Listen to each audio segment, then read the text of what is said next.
গত 1 বছর থেকে মধ্যপ্রাচ্যে যুদ্ধ যেন লেগেই আছে।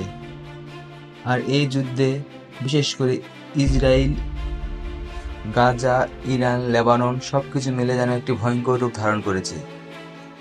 এদিকে ইসরায়েলের পক্ষে আছে মধ্যপ্রাচ্যের বড় বড় রাষ্ট্রগুলো, আর আমেরিকা তো লেগে আছে।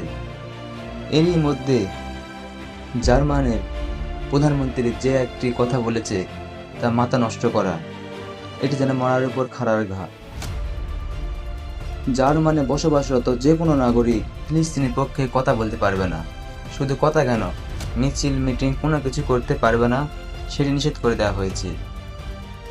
এমনকি তারা কোনো প্রকার সোশ্যাল মিডিয়াতে ফিলিস্তিনের পক্ষে লেখালেখি, পোস্ট, শেয়ার কোনো কিছু করতে পারবে না।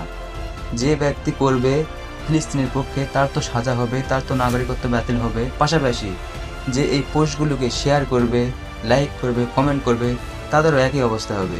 এটি সরাসরি জার্মানি প্রেসিডেন্ট বলে দিয়েছে। তাহলে বুঝুন মধ্যপ্রাচ্যে এখন কী অবস্থায় চলতেছে।